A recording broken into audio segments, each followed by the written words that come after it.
Oi, gente, eu sou a Gabi e tá começando mais um episódio do Corte de Coronel e eu tô aqui com a minha parceira Giovana. Bom dia! Nossos convidados de hoje é a Gil Nogueira e o Leonardo Lucas. Então, nós trouxemos eles aqui hoje para falar um pouco sobre a segunda fase do modernismo, mas antes nós vamos pedir para que eles se apresentem e falem um pouco sobre eles. Olá, gente, bom dia. Me chamo Júlia, tenho 17 anos e sou estudante na Escola Coronel Gomes. Bom dia, me chamo Leonardo, também sou estudante aqui do Coronel Gomes e vim de Guarapari, né? Então, gente, antes de começar nosso papo sobre a segunda fase do modernismo, nós vamos pedir para alguns de vocês dois fazer uma breve introdução sobre o que foi a primeira parte, né? Só para a gente ficar situado dentro do assunto. Então, viemos aqui falar um pouco sobre a segunda fase do modernismo. E para entender a segunda fase, é preciso que a gente tenha um conhecimento das fases anteriores. O modernismo foi uma tendência artístico-cultural ocorrida na primeira metade do século XX. Se manifestou em diversos campos das artes, como a pintura, escultura, arquitetura, literatura, dança e música. A linguagem de maior destaque no movimento modernista foi a literária e tinha como principal objetivo questionar e romper com as tradições passadas. O movimento modernista se consolidou com a Semana da Arte Moderna, ocorrida em 1922. Esse período de 1922 ficou conhecido como a primeira fase do modernismo brasileiro e durou de 1922 a 1930. Surgiu no final da República Velha e refletiu o descontentamento com a política nacional. E sobre a segunda fase do modernismo, é que nós podemos dizer que essas fases começou primeiramente fora do Brasil, né? Aí ela veio para o Brasil, terminou a primeira fase, e a segunda fase, como que foi? Então, a segunda fase do modernismo representa o segundo momento do movimento modernista no Brasil, que se estende de 1930 a 1945. Essa fase foi marcada pela consolidação das ideias modernistas apresentadas na Semana de 1922. Lembrando que esse evento marcou o início do modernismo, rompendo com a arte tradicional. A gente sabe que tem uma história, um contexto todo. E, Léo, conta pra gente o que influenciou a segunda fase do modernismo. Bom, a gente pode falar que de fato o que influenciou foi um contexto histórico marcado por conflitos sociais e políticos também, como a Revolução de 1930 e a Revolução Constitucional de 1932, durante a Era Vargas e também além da Segunda Guerra Mundial. O modernismo tem várias características, né? Você sabe me dizer quais foram as principais características do modernismo? Bom, uma das principais foi a valorização da cultura brasileira. Também houve diversos versos livres e brancos, né? Também houve influência do realismo e do romantismo. Retrata também a realidade social, cultural e econômica. E quais foram as principais críticas feitas na segunda fase do modernismo? Porque as artes, elas não só eram pinturas ou literaturas, elas tinham todo um contexto, toda uma crítica, né?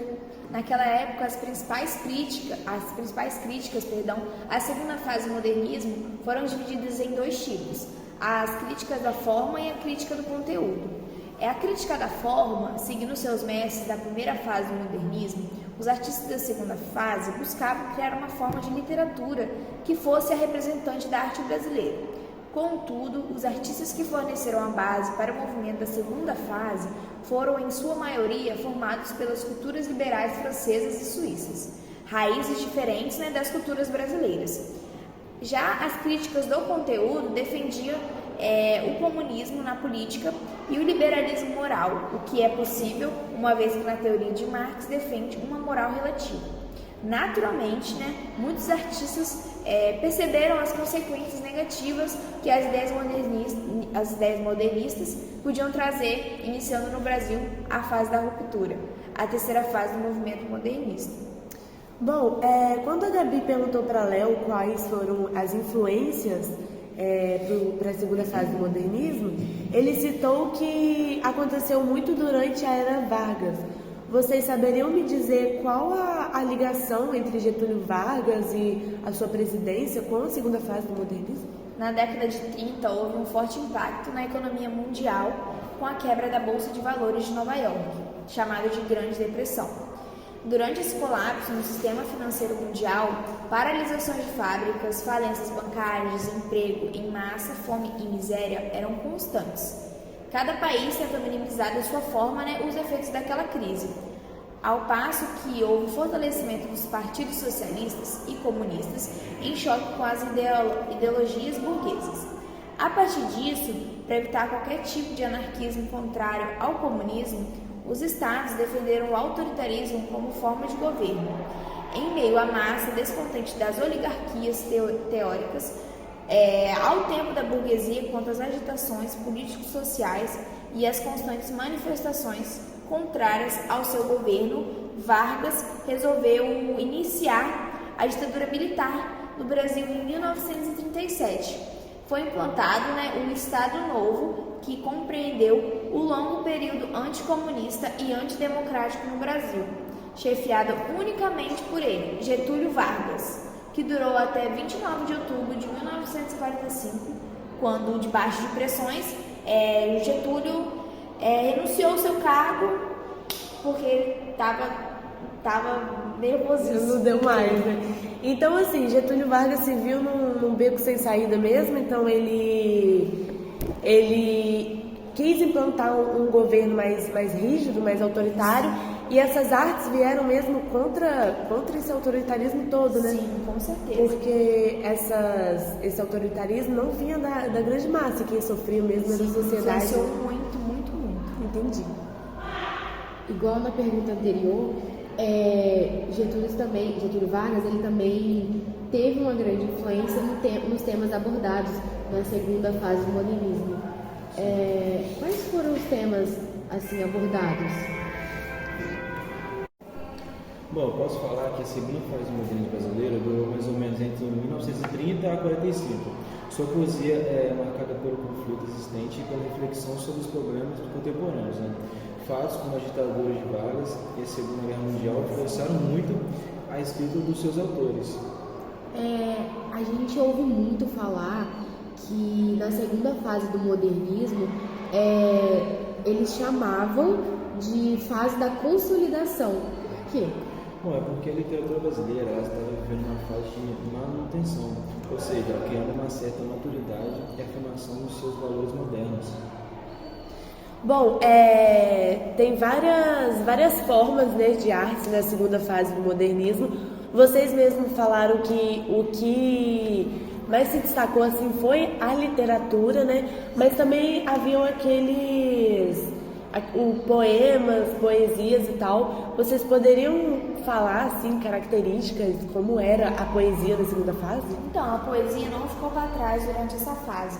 Quando a temática da poesia modernista da segunda fase, podemos observar a preocupação dos poetas não apenas com a abordagem do cotidiano, bastante denotado naquilo que alguns estudiosos chamam de momento poético, mas também com problemas sociais históricos. E quem se destacou na segunda fase do modernismo, assim, de artistas da literatura? Então, a produção literária da segunda fase do movimento modernista no Brasil é encabeçada na poesia por Murilo Mendes, José de Lima, Carlos Drummond de Andrade, Cecília Meirelles e Vinícius de Moraes. Vinícius de Moraes, eu acredito que seja um dos mais conhecidos. Sim, eu mesmo já li. Conhecido. Tem várias.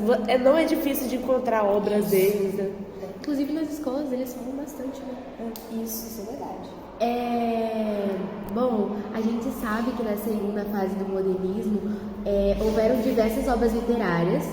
Léo, conta um pouco pra gente assim, as principais obras e talvez a que você mais gosta, a que você mais se identifica. Sim.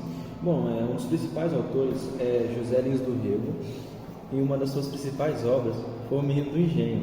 O Menino do Engenho ele é um romance memorialístico, regionalista. Ele foi publicado mais ou menos em 1932. O livro é aclamado pela crítica brasileira por retratar a decadência do Nordeste e do Canavieiro. Também tem outra obra dele que se chama O Bangueiro. O Bangueiro é um romance publicado em 1934. É o terceiro livro do ciclo de Cana-de-Açúcar, que conta a vida de Carlos Melo, personagem do Menino do Engenho e do Doidinho.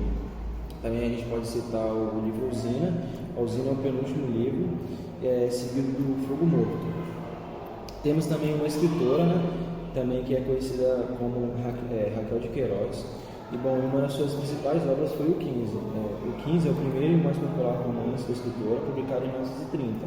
O título também se refere à Grande Seca de 1915, vivida pela escritora em sua infância. Também podemos destacar também O Caminho de Pedra, publicado em 1930. O enredo da obra trata sobre a época em que a ditadura militar imperava em nosso país, sob o comando do presidente Getúlio Vargas. Também tem um dos meus escritores preferidos, que é o Jorge Amado, e minha obra preferida é Capitães de Areia.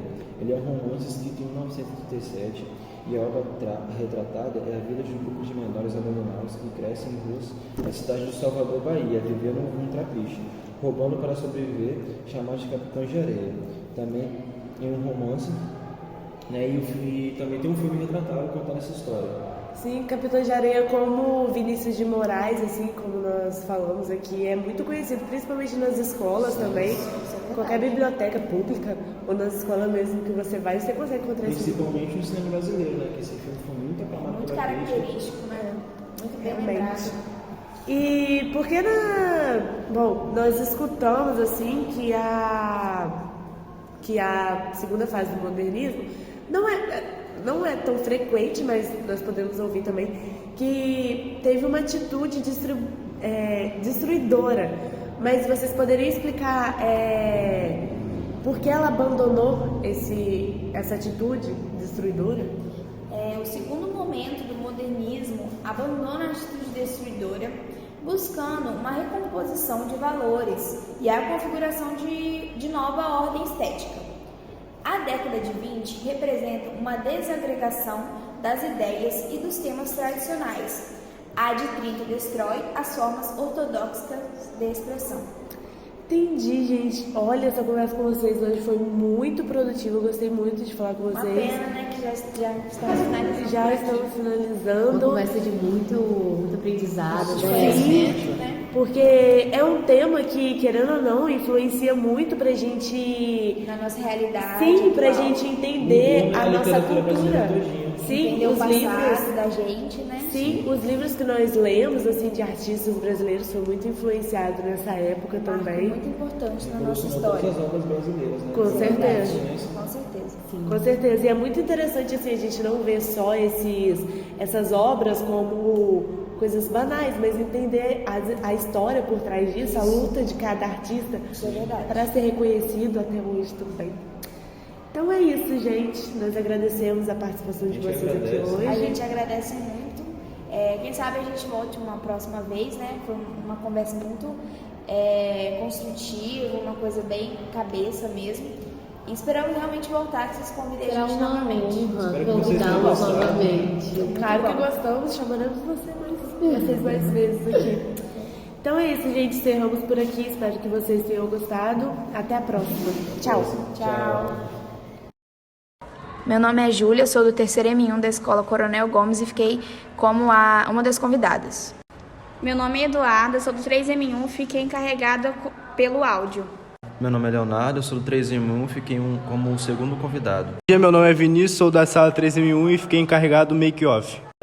Meu nome é Giovana, sou do terceiro M1 e eu fui uma das mediadoras. Clara, sou do 3M1 e fiquei encarregada de editar o vídeo. Meu nome é Ana Gabriele, sou do 3M1 e eu sou a segunda mediadora. Esse trabalho do podcast, né, da matéria de português, foi muito importante para a gente criou uma relação muito boa na construção do trabalho. A matéria que fizemos o podcast sobre a segunda fase do modernismo também foi muito bom, porque a gente teve uma troca de conhecimento interessante, foi um papo cabeça, estivemos muito unidos e conseguimos concluir esse trabalho muito bem feito. Bom, essa matéria que nós falamos no podcast, querendo ou não, é uma das matérias que influencia o nosso cotidiano, seja em artes que nós vemos, quadros ou até mesmo livros. Às vezes nós só observamos ou lemos sem saber a história por trás, sem saber sobre os artistas, mas essa matéria nos esclareceu muitas obras famosas e que nós vemos em vários lugares. Obrigado a todos por ficarem até o final e nos ouvir.